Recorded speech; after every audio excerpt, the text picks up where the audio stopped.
versus Kelly Bryant, case number 250216FY. Good afternoon, Your Honor. Kanika Ferenczi on behalf of the people. And good afternoon, Your Honor. Cecilia Carantago up here on behalf and with Kelly Bryant.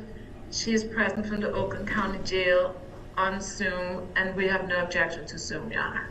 Thank you, Ms. Bryant. Would you state your name for the record, please? Kelly Bryant. Thank you. This is the time and date set for the court scheduled for defendant's motion to modify the bond and for a reasonable bond. Ms. Kirandongo, you did submit a supplemental pleading, and just to clarify, it references a letter to the court. There was only one letter that you submitted, correct?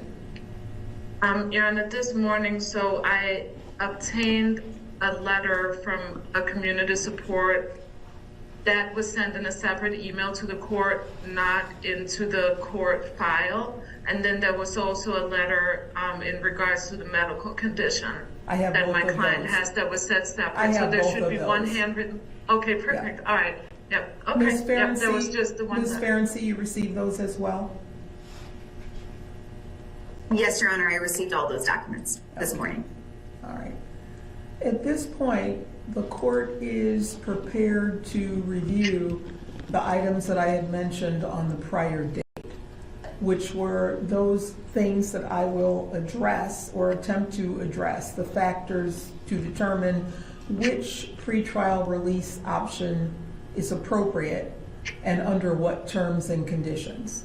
I had indicated on the prior date, I'm looking at the defendant's, if any, prior criminal record, record of appearance or non-appearance, any history of substance abuse, mental condition, the seriousness of the offense charged, the employment history, any financial history as it relates to ability to post bail, the availability of a responsible member or members of the community who would vouch for and monitor the defendant, any facts showing community ties, family relationships, also the length of residence, and any other factors bearing on the risk of appearance or danger to the public.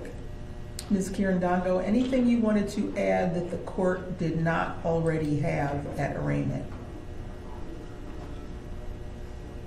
Well, at arraignment, I think pretrial services verified Ms. Bryant's information, but quite frankly, I mean, many of the things that were put in the motion and the supplement that was added information. I think the court was somewhat concerned about being able to verify the information. I attempted to do that.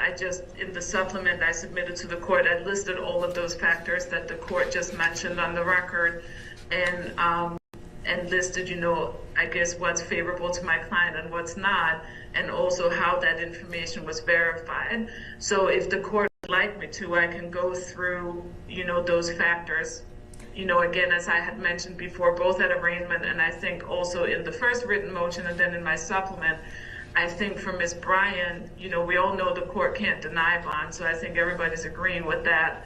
And then it comes down to whether, essentially a cash bond is appropriate at all, or if it should be a recognizance bond with some type of conditions.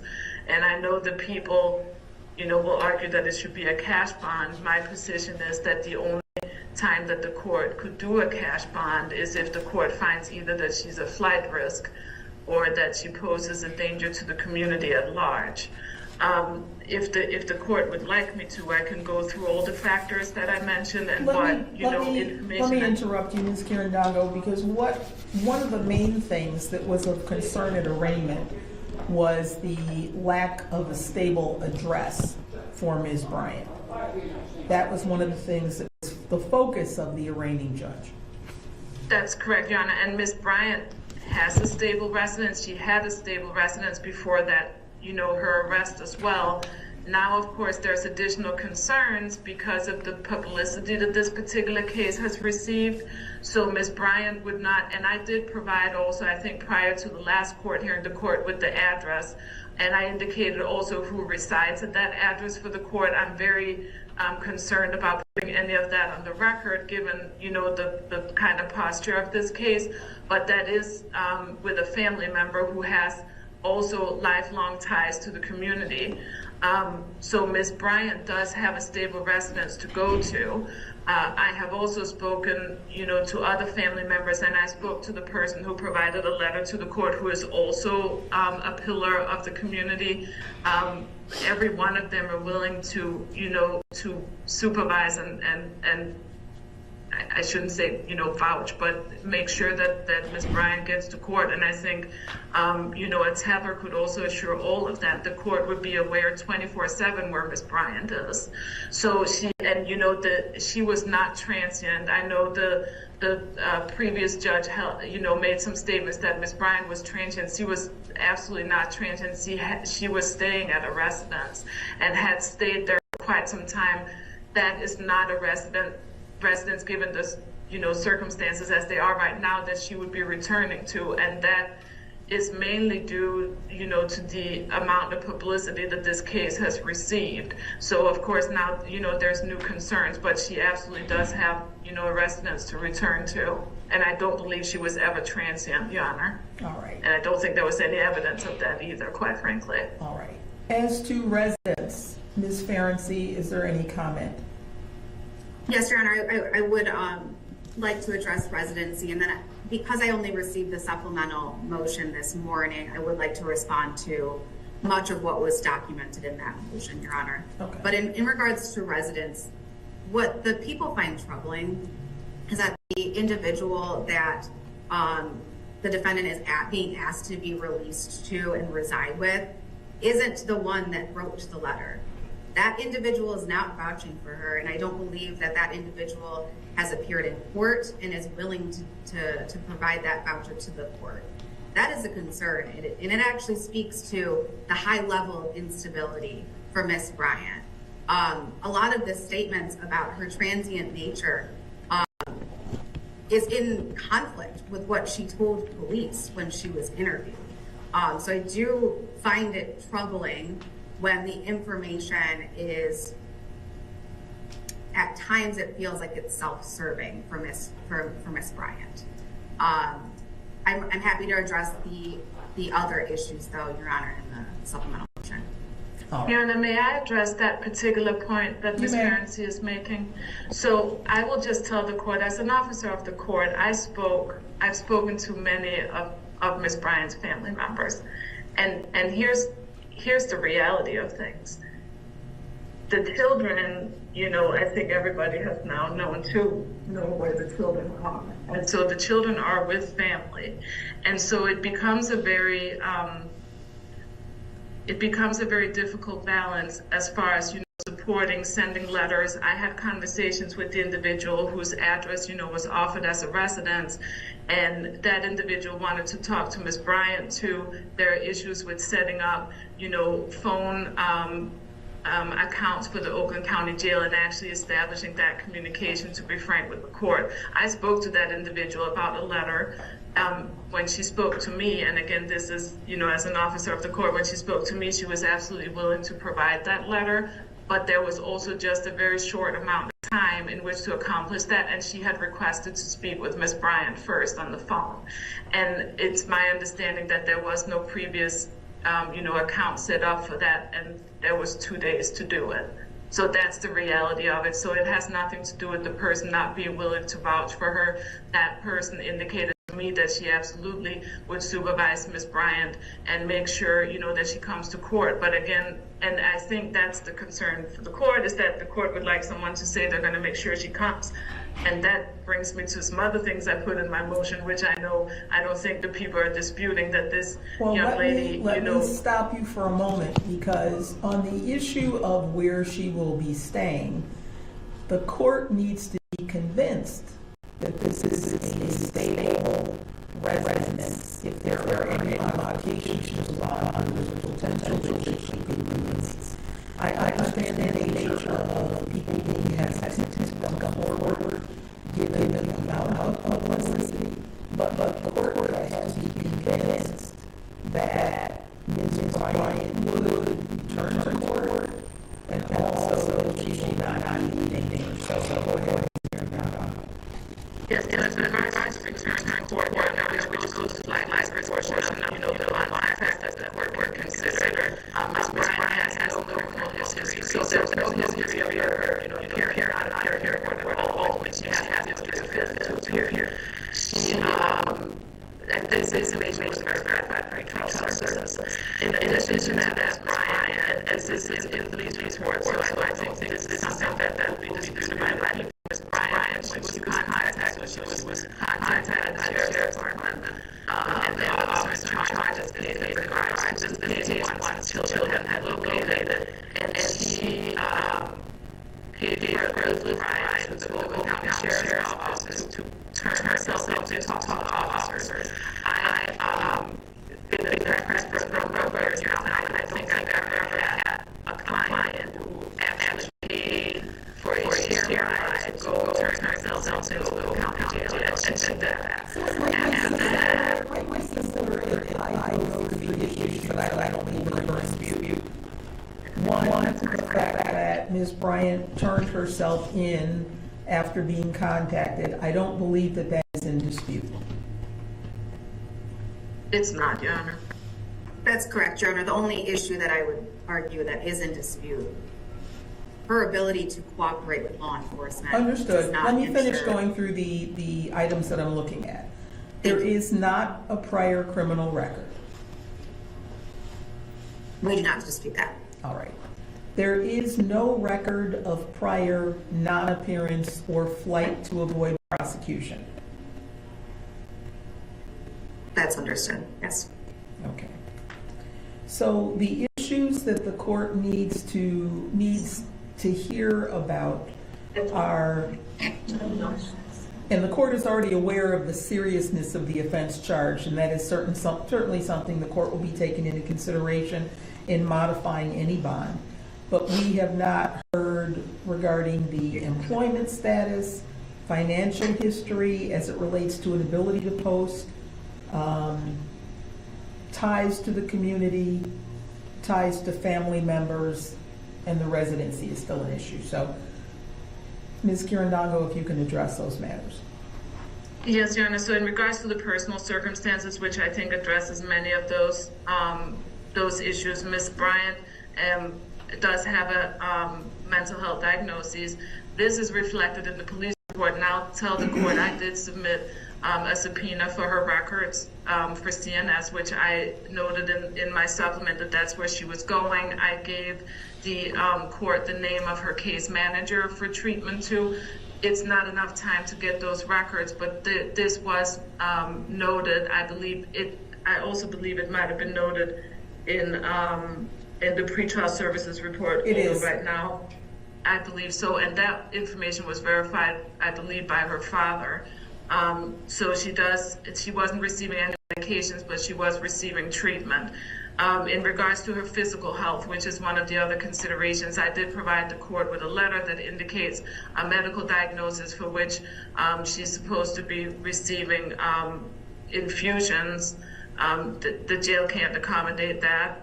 Ms. Bryant also was scheduled to have surgery, which that time has passed, but she has issues with which could be internal bleeding that was supposed to be addressed via surgery, and she hasn't been able to have that surgery.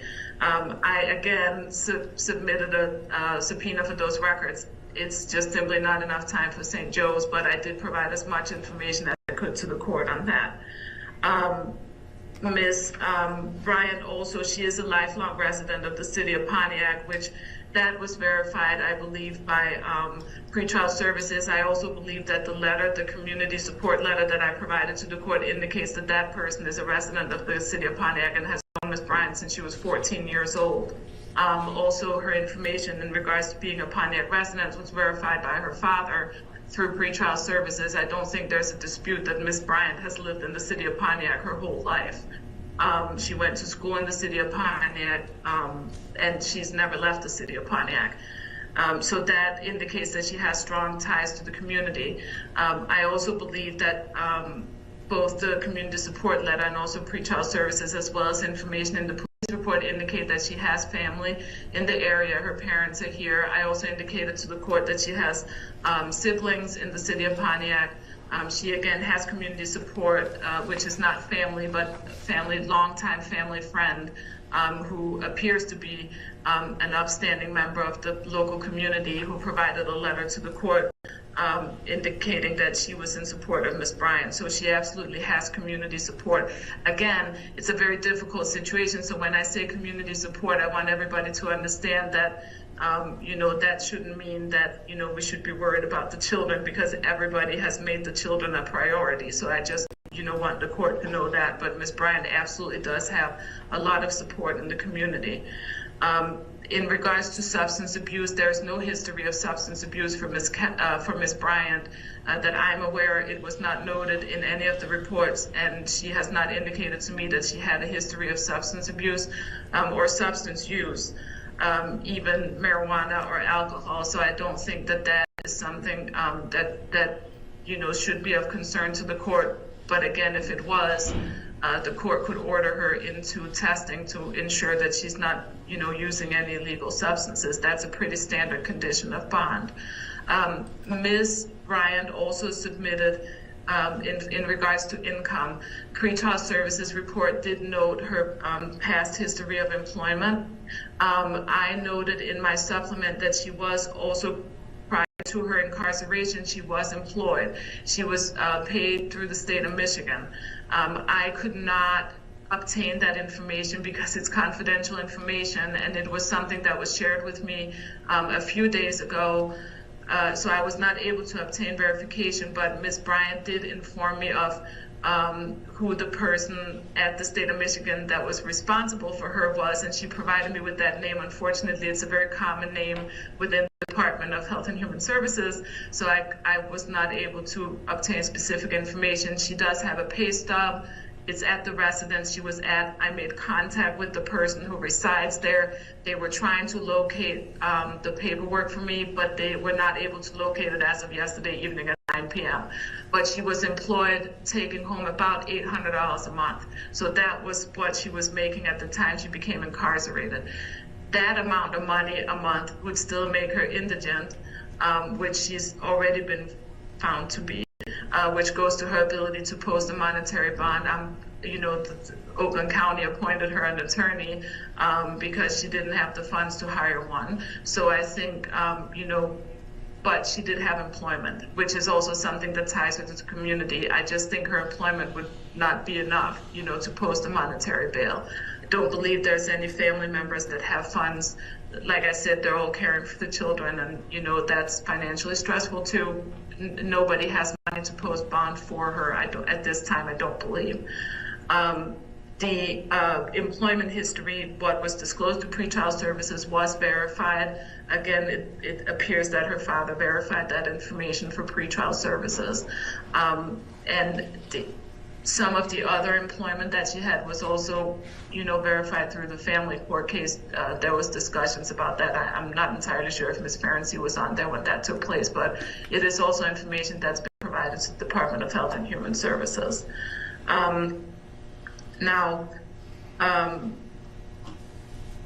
The risk to the community, that's one of the factors the court must take into consideration as well. And again, the chance of her reappearing, I wanted to just address that briefly. The court could address that by placing her in a steel cuff tether that she can't remove from her leg. The court would be aware at all times where she is. If she failed to appear, the tether would indicate where she is. But again, Ms. Bryant turned herself in and actually was inquiring, and I think the people would agree as to the charges she was facing. She knew she was potentially facing serious charges. She's aware. I've met with her probably 10 times at this point. She knows what she's facing. I don't have any reason to believe she has nowhere else to go. So she's a Pontiac resident. She's been here her whole life, and I think if she wanted to flee the state or go somewhere, she'd have done that, already, I think, because she was, again, not apprehended. So I'm going to allow the prosecutor to respond to what you have said so Yes, far, but sorry. I will change a couple of things or modify. You indicated that pretrial services had verified her employment. That's not what the report reflects. It reflects that the defendant reported she had been unemployed since August of 2024. No sources of, no sources of income were reported. Prior to that, she indicated where she had been working for about a month. So I realize that you are saying you have not had an opportunity to get all of that confirmation, but that you have been seeking it. Ms. Ferenczi? Thank you, Your Honor.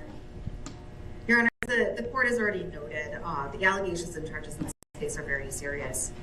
Defendant, as the court is well aware, is being charged with 3 counts of child abuse, first degree, and there is a very high likelihood of conviction. The people are happy to provide any facts or evidence if the court would like to hear it, and the initial guidelines call for significant jail time. Your Honor, as I already indicated, the people do not dispute that Ms. Bryant turned herself in and that she cooperated with law enforcement. But as the court is also aware, that does not equate any sort of assurances that she will appear in court. In regards to the mental health diagnoses and that she was being treated by CNS, there's no proof of a diagnosis, nor were any dates provided to confirm that this is accurate.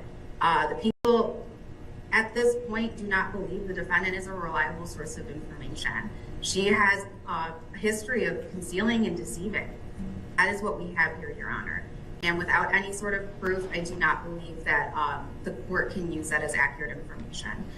In regards to defendant's physical health, again, there was no verification of this medical condition. What was provided was a treatment plan from the clinic at Oakland County Jail. And it seems like she is receiving that treatment that is necessary at the clinic, and the clinic deems is necessary. There was an additional allegation that the defendant needed transfusions and a possible procedure, again, not supported by documentation. But Your Honor, regardless of that situation, I would be hard-pressed not to address the reason why we're here today. The reason we're here today is because defendant did not provide her own children, the victims here, with basic medical care, basic needs for years. And this irony of her condition right now is not lost on me. And it seems like she can and is being treated appropriately at the clinic at the county jail. Your Honor, in regards to Ms. Bryant's employment history, again, no proof was provided about her employment status.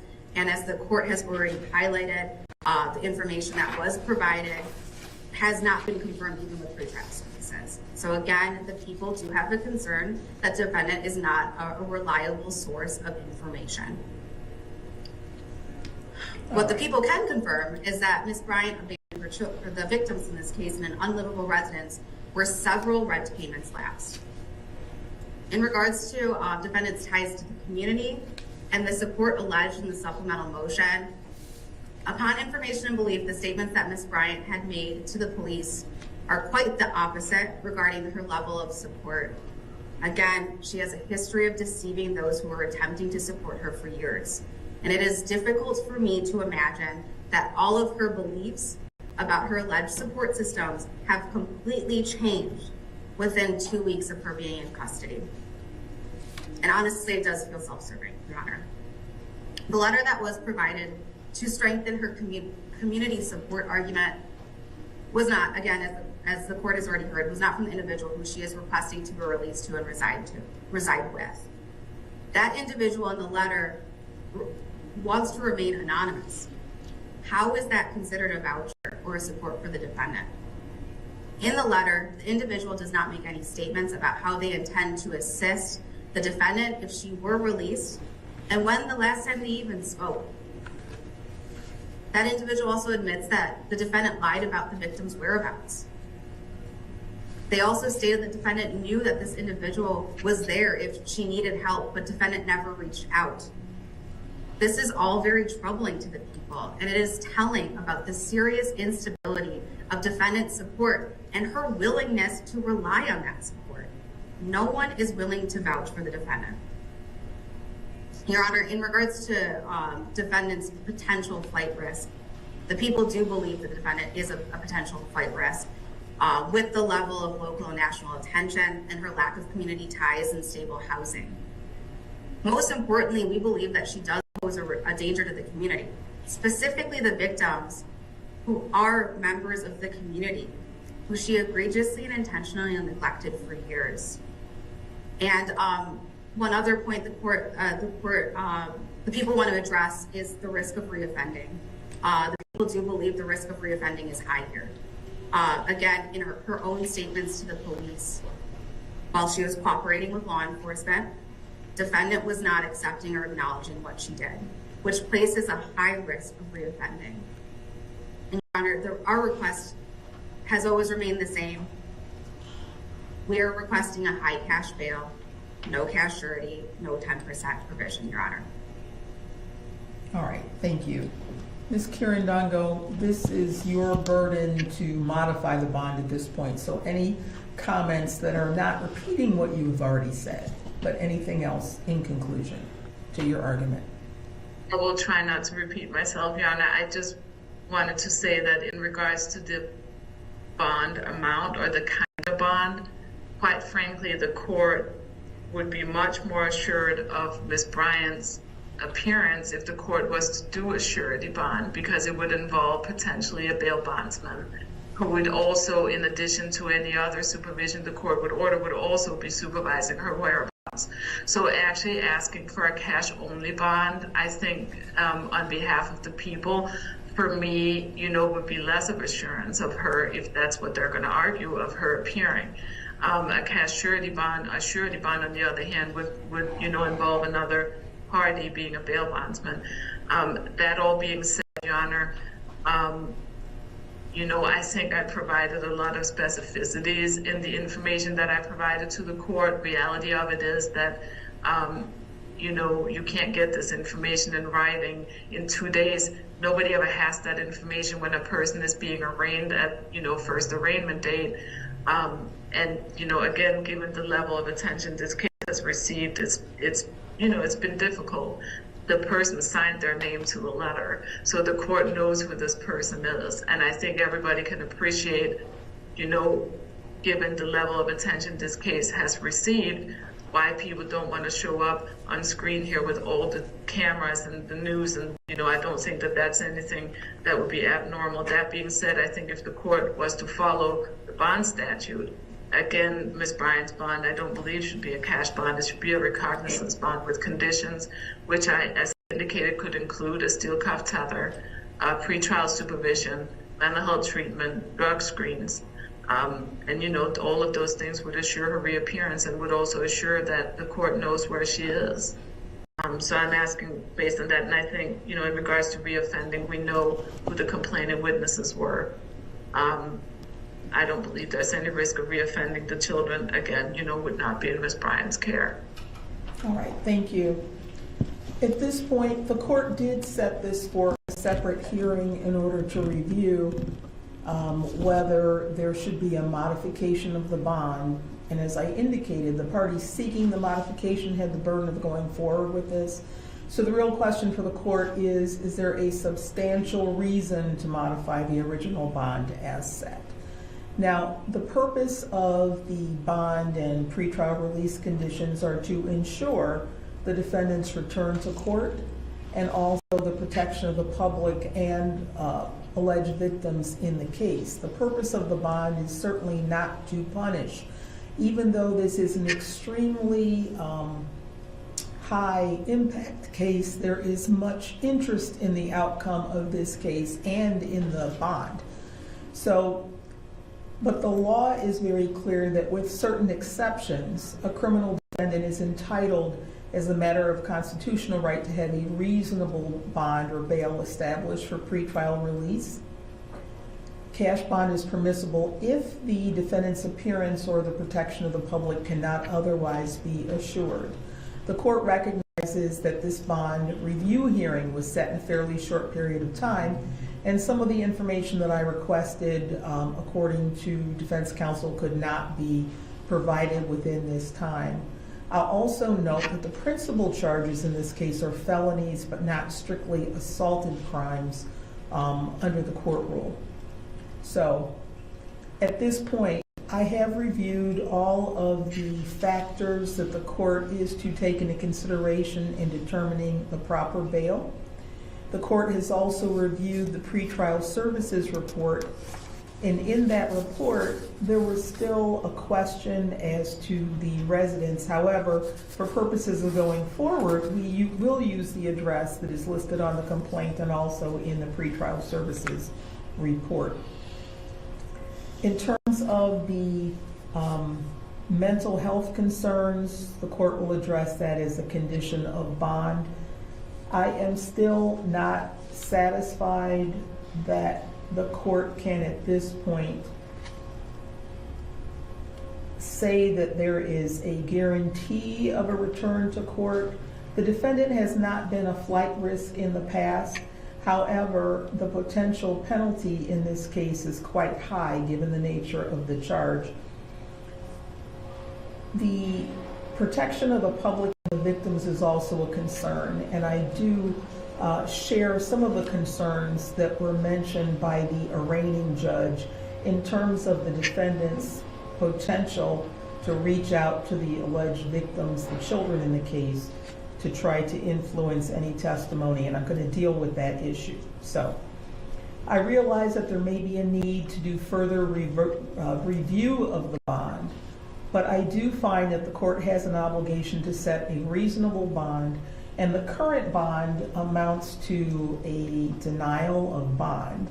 So what I'm going to do is modify based on the information that we have that is verified. So I'm going to modify the bond in this case. I'm still requiring a cash bond for purposes of ensuring that the defendant returns to court to give further support to protection of the public and to prevent reoffending. But I'm going to reduce the bond to a $50,000 cash bond at this point with the following conditions. The defendant will be on pretrial services supervision. There's to be no alcohol or illegal drug use, no possession of a weapon, no assaultive conduct of any sort while this case is pending, no contact with any child under the age of 18, absolutely no contact with the alleged victims in this case. That means no contact at all, including no personal contact, phone calls, text messages, no reaching out to parties who have control of those children right now, no contact with them whatsoever.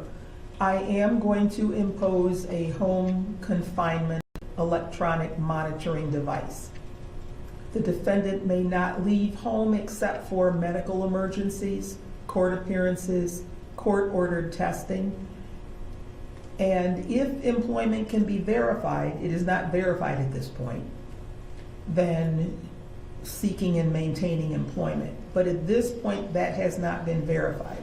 So I don't want there to be any confusion in indicating that the defendant can go to and from work. We need verification first. Any other travel will require permission of the court. No return to the address of the alleged incident. No return to the address of the alleged victim. Any changes of address would have to be provided to the court within 24 hours. Those would be the modifications to the bond at this point. Any questions as to what the court is requiring? And I will note that Ms. Bryant, be aware that if you violate any condition of release, you would be subject to arrest without a warrant and may have your bond forfeited, revoked, new conditions imposed in addition to any other penalties if you are found in contempt of court. Any questions, Ms. Kirandongo, as to what the court is requiring? Just a clarification, so that's still no surety? Correct. Ms. Ferenczi, any questions? No, Your Honor, thank you. And if, Ms. Kirandongo, as further information is received, I know you have subpoenaed some information, you can provide that to the court. The court is willing to do an individualized review later as well. And also, if I did not indicate, a mental health evaluation and following any treatment plans as a condition of bond, since mental health conditions were reported. So she would be able to leave in order to get that accomplished, I'm guessing, correct, even though it's not a medical emergency. It would need to be a separate, I think, exception to the home confinement. That would have to be something that pretrial services will be further involved in. Thank you, Anna. All right. Thank you. Ms. Ferenczi, any questions? No, Your Honor, thank you. All right. The next court date is scheduled for April 15th at 2 p.m. That will be on Zoom. If there is a need for some other review, I'm confident that the parties will raise that by motion. Yes, Your Honor. All right, thank you.